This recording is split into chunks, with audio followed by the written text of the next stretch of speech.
Well, thank you, and thanks to all the gathered delegates and luminaries and media professionals, and thanks especially to the hosts of the Munich Security Conference for being able to put on such an incredible event. We're, of course, thrilled to be here. We're happy to be here. And, you know, one of the things that I wanted to talk about today is, of course, our shared values. And, you know, it's great to be back in Germany. As you heard earlier, I was here last year as United States Senator. I saw Foreign Secretary David Lammy and joked that both of us last year had different jobs than we have now. But now it's time for all of our countries, for all of us who have been fortunate enough to be given political power by our respective peoples, to use it wisely to improve their lives. And I want to say that, you know, I was fortunate in my time here to spend some time outside the walls of this conference over the last 24 hours, and I've been so impressed by the hospitality of the people, even as, of course, as they're reeling from yesterday's horrendous attack. And the first time I was ever in Munich was with my wife, actually, who's here with me today, on a personal trip. And I've always loved the city of Munich, and I've always loved its people. And I just want to say that we're very moved, and our thoughts and prayers are with Munich and everybody affected by the evil inflicted on this beautiful community. We're thinking about you, we're praying for you, and we will certainly be rooting for you in the days and weeks to come. Now, thank you.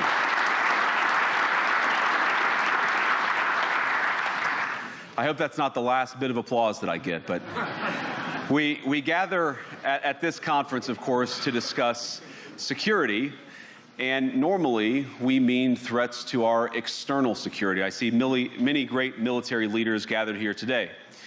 But while the Trump administration is very concerned with European security and believes that we can come to a reasonable settlement between Russia and Ukraine, and we also believe that it's important in the coming years for Europe to step up in a big way to provide for its own defense, the threat that I worry the most about vis-a-vis Europe is not Russia, it's not China, it's not any other external actor. And what I worry about is the threat from within, the retreat of Europe from some of its most fundamental values, values shared with the United States of America. Now, I was struck that a former European commissioner went on television recently and sounded delighted that the Romanian government had just annulled an entire election. He warned that if things don't go to plan, the very same thing could happen in Germany, too. Now, these cavalier statements are shocking to American ears. For years, we've been told that everything we fund and support is in the name of our shared democratic values. Everything from our Ukraine policy to digital censorship is billed as a defense of democracy. But when we see European courts canceling elections and senior officials threatening to cancel others, we ought to ask whether we're holding ourselves to an appropriately high standard. And I say ourselves because I fundamentally believe that we are on the same team. We must do more than talk about democratic values, we must live them. Now, within living memory of many of you in this room, the Cold War positioned defenders of democracy against much more tyrannical forces on this continent. And consider the side in that fight that censored dissidents, that closed churches, that canceled elections. Were they the good guys? Certainly not. And thank God they lost the Cold War. They lost because they neither valued nor respected all of the extraordinary blessings of liberty. The freedom to surprise, to make mistakes, to invent, to build. As it turns out, you can't mandate innovation or creativity, just as you can't force people what to think, what to feel, or what to believe. And we believe those things are certainly connected. And unfortunately, when I look at Europe today, it's sometimes not so clear what happened to some of the Cold War's winners. I look to Brussels, where EU commissars warn citizens that they intend to shut down social media during times of civil unrest the moment they spot what they've judged to be, quote, hateful content. Or to this very country, where police have carried out raids against citizens suspected of posting anti-feminist comments online as part of, quote, combating misogyny on the internet, a day of action. I look to Sweden, where 2 weeks ago the government convicted a Christian activist for participating in Koran burnings that resulted in his friend's murder. And as the judge in his case chillingly noted, Sweden's laws to supposedly protect free expression do not, in fact, grant, and I'm quoting, a free pass to do or say anything without risking offending the group that holds that belief. And perhaps most concerningly, I look to our very dear friends, the United Kingdom, where the backslide away from conscience rights has placed the basic liberties of religious Britons in particular in the crosshairs. A little over 2 years ago, the British government charged Adam Smith Connor, a 51-year-old physiotherapist and an Army veteran, with the heinous crime of standing 50 meters from an abortion clinic and silently praying for 3 minutes. Not obstructing anyone, not interacting with anyone, just silently praying on his own. And after British law enforcement spotted him and demanded to know what he was praying for, Adam replied simply, it was on behalf of the unborn son he and his former girlfriend had aborted years before. Now, the officers were not moved. Adam was found guilty of breaking the government's new buffer zones law, which criminalizes silent prayer and other actions that could influence a person's decision within 200 meters of an abortion facility. He was sentenced to pay thousands of pounds in legal costs to the prosecution.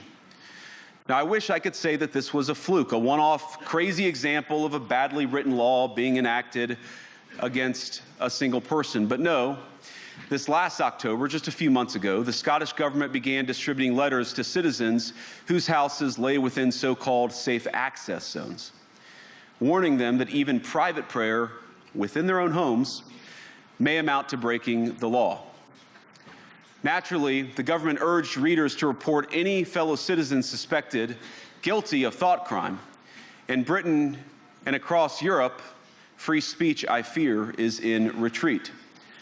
And in the interest of comedy, my friends, but also in the interest of truth, I will admit that sometimes the loudest voices for censorship have come not from within Europe, but from within my own country, where the prior administration threatened and bullied social media companies to censor so-called misinformation.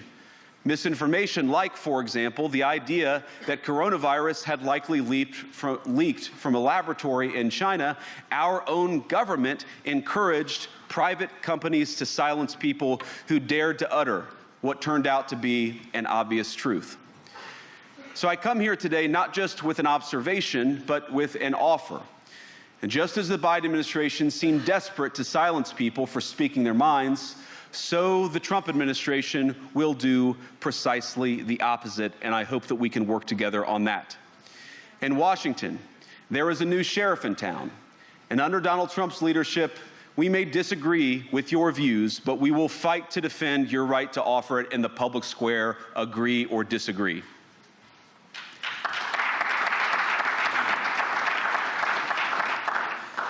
Now, we're at the point, of course, that the situation has gotten so bad that this December, Romania straight up canceled the results of a presidential election based on the flimsy suspicions of an intelligence agency and enormous pressure from its continental neighbors. Now, as I understand it, the argument was that Russian disinformation had infected the Romanian elections.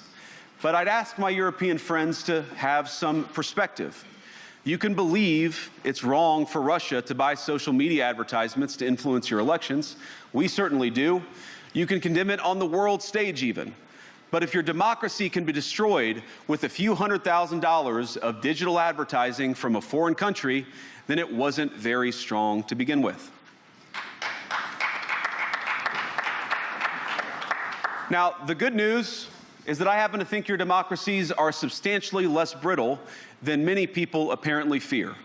And I really do believe that allowing our citizens to speak their mind will make them stronger still. Which, of course, brings us back to Munich, where the organizers of this very conference have banned lawmakers representing populist parties on both the left and the right from participating in these conversations.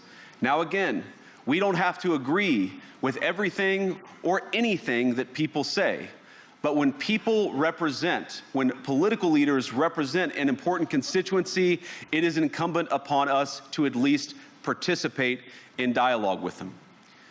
Now, to many of us on the other side of the Atlantic, it looks more and more like old entrenched interests hiding behind ugly Soviet-era words like misinformation and disinformation, who simply don't like the idea that somebody with an alternative viewpoint might express a different opinion or, God forbid, vote a different way or, even worse, win an election. Now, this is a security conference, and I'm sure you all came here prepared to talk about how exactly you intend to increase defense spending over the next few years in line with some new target.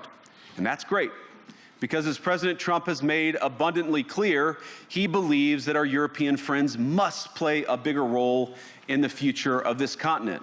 We don't think, you hear this term, burden sharing, but we think it's an important part of being in a shared alliance together that the Europeans step up while America focuses on areas of the world that are in great danger. But let me also ask you, how will you even begin to think through the kinds of budgeting questions if we don't know what it is that we're defending in the first place? I've heard a lot already in my conversations, and I've had many, many great conversations with many people gathered here in this room. I've heard a lot about what you need to defend yourselves from, and of course that's important. But what has seemed a little bit less clear to me, and certainly I think to many of the citizens of Europe, is what exactly it is that you're defending yourselves for. What is the positive vision that animates this shared security compact that we all believe is so important? And I believe deeply that there is no security if you are afraid of the voices, the opinions, and the conscience that guide your very own people. Europe faces many challenges, but the crisis this continent faces right now, the crisis I believe we all face together, is one of our own making. If you're running in fear of your own voters, there is nothing America can do for you. Nor, for that matter, is there anything that you can do for the American people who elected me and elected President Trump. You need democratic mandates to accomplish anything of value in the coming years. Have we learned nothing that thin mandates produce unstable results? But there is so much of value that can be accomplished with the kind of democratic mandate that I think will come from being more responsive to the voices of your citizens. If you're going to enjoy competitive economies, if you're going to enjoy affordable energy and secure supply chains, then you need mandates to govern, because you have to make difficult choices to enjoy all of these things. And of course, we know that very well in America. You cannot win a democratic mandate by censoring your opponents or putting them in jail, whether that's the leader of the opposition, a humble Christian praying in her own home, or a journalist trying to report the news. Nor can you win one by disregarding your basic electorate on questions like who gets to be a part of our shared society. And of all the pressing challenges that the nations represented here face, I believe there is nothing more urgent than mass migration. Today, almost 1 in 5 people living in this country moved here from abroad. That is, of course, an all-time high. It's a similar number, by the way, in the United States, also an all-time high. The number of immigrants who entered the EU from non-EU countries doubled between 2021 and 2022 alone, and of course it's gotten much higher since. And we know this situation, it didn't materialize in a vacuum. It's the result of a series of conscious decisions made by politicians all over the continent and others across the world over the span of a decade. We saw the horrors wrought by these decisions yesterday in this very city. And of course, I can't bring it up again without thinking about the terrible victims who had a beautiful winter day in Munich ruined. Our thoughts and prayers are with them and will remain with them. But why did this happen in the first place? It's a terrible story, but it's one we've heard way too many times in Europe and unfortunately too many times in the United States as well. An asylum seeker, often a young man in his mid-20s, already known to police, rams a car into a crowd and shatters a community. How many times must we suffer these appalling setbacks before we change course and take our shared civilization in a new direction?